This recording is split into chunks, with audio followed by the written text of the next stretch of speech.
Hi, and welcome to Across the Desk. This week, we're going to discuss the two state questions that appear on the general election ballot for Oklahoma this year. One is State Question 805, which deals with criminal justice reform, and the other is State Question 814, which moves funds from the tobacco settlement to cover the cost of State Question 802, the Medicaid expansion.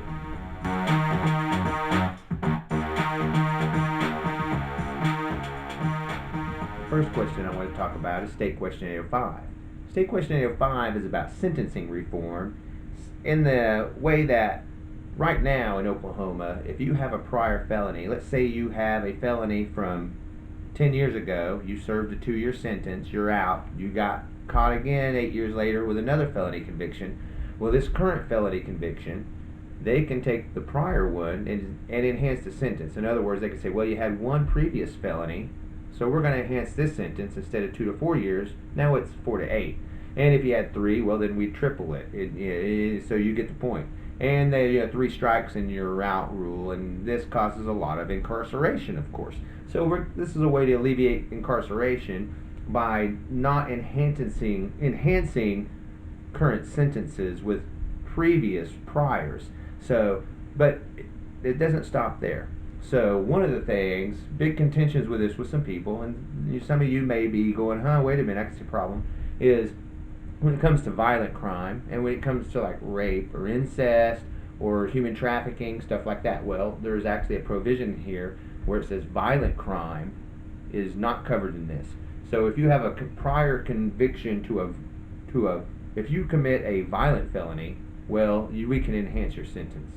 So you can do that, and it covers that base. So those are exempt. They still will enhance sentences if you have violent felonies, and we probably should. So that makes sense. What this does is it takes non-violent felonies, and you can't be enhanced with your sentence due to non-violent felonies. So they won't be able to enhance your sentence with a non-violent felony, and that person would do less time as a regard, and we would have less people in our prison system as a result. So that's what this does. That's what State Question 805 does. And that's kind of the skinny on it. Now 805 has a list of people that endorse this. There's the ACLU, there's Oklahomans for Criminal Justice Reform, which also sponsored State Question 780 and 81 when we passed those a few years back.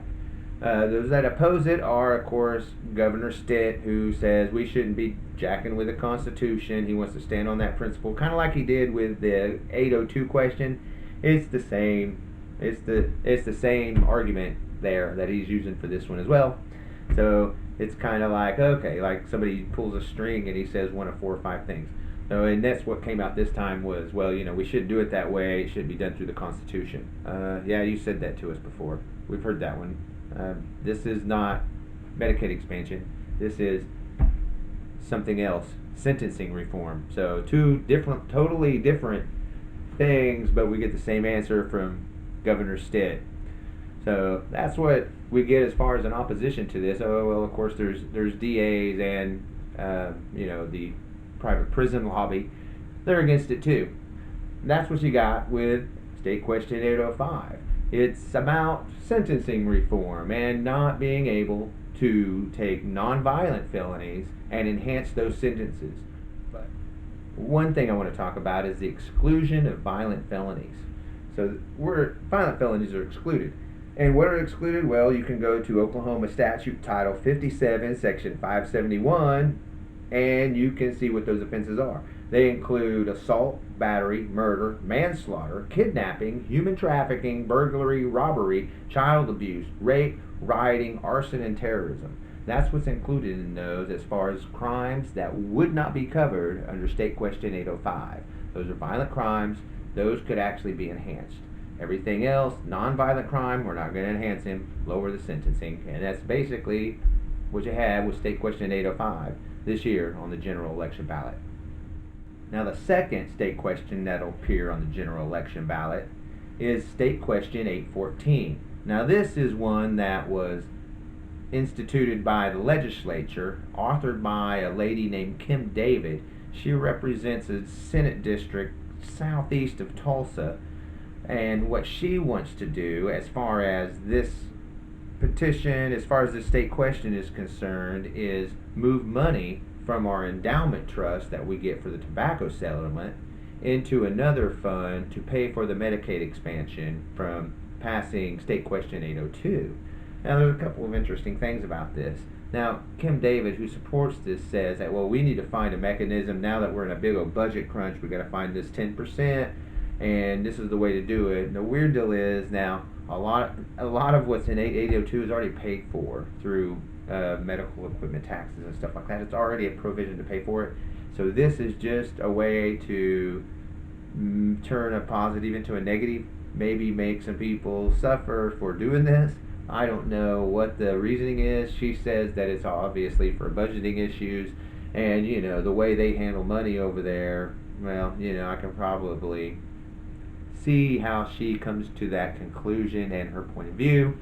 My point of view is there's already mechanisms in place to pay for 802, and that's not what we need with this one. So, but we got State Question 814. It's on the ballot, and what it does is, I'll tell you, it moves money from the tobacco trust, 2/3 of it. Don't let them lie to you. You'll see stuff that says we're going to take the 75% that the state gets for this, and we're going to take 50% of it. But it's way more than that, because here's how it works. In 1998, we won a big settlement with other states on the tobacco industry. So they got to pay to put in programs in place for smoking cessation and prevention is what we have. We get money for that. It goes into a fund. Now, of this money, we get 75% goes to the endowment for the stop smoking stuff. Now, the other 25% goes into a special account that the legislature gets to decide how it's spent. So basically, we're talking about this 75% chunk. So what this lady proposes in an initiative petition that will change the Constitution is that we take that this 75% we get down, we take 2/3 of it, because that's basically what it comes up to, and we leave 25% for the tobacco trust, and that 50%, which is really 66%, they put into covering State Question 802 and Medicaid expansion to pay for that. And that's what this basically is. And that's what they want to do with this. So the people that are against this is the American Heart and Lung Association. They're totally against this. And other medical groups and medical organizations are also against this. They're against it because it obviously causes way more burden upon our healthcare system with a lot of people are smoking. And the less people we have smoking, the better it's going to be for that system to operate. So they're absolutely against this state question. I don't see anybody for or against it really. No big groups or PACs are on this. As a matter of fact, it's the least advertised piece of anything that's appearing on the ballot in this general election. As a matter of fact, you won't find anything about it. There's not a PAC involved. There's no money for campaigning for it. There's no people coming out against it. There's none. There isn't anyone or any money for this or anything. It's just a question that's going to appear on the ballot, put in there by the Oklahoma legislature. It is not an initiative position put in by the people of Oklahoma. This is actually a legislator writes a state question and then gets it approved to appear on the ballot. And that's what this is. And it basically moving a bunch of money out of the tobacco settlement, leaving it with 25% of the 100% of the endowment trust instead of the 75% it has now, and moving that to cover the cost of Medicaid expansion that's really technically already covered. So this is a way to move a bunch of money around for no reason at all other than who knows why.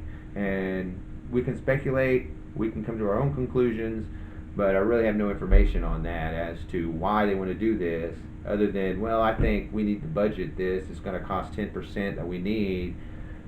But, they forget the funding mechanism is pretty much in place for it. So my argument is, wow, we're really going to move that much money out of the tobacco trust. I feel that's probably a mistake. So there you have it. there's two state questions that are going to appear on the general election ballot this year. State question 805 on sentencing reform and not being able to allow the courts or prosecutors to enhance those sentences of non-violent felonies. They're more than able to enhance violent felonies.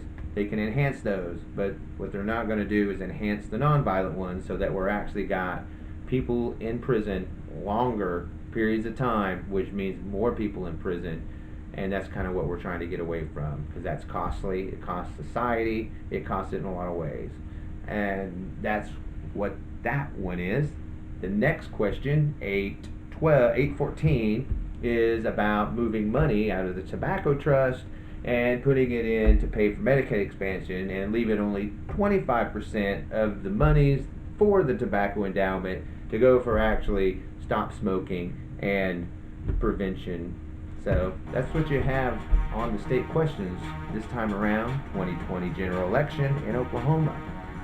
This is Across the Desk with Kit Fairchild, and we'll see you next week.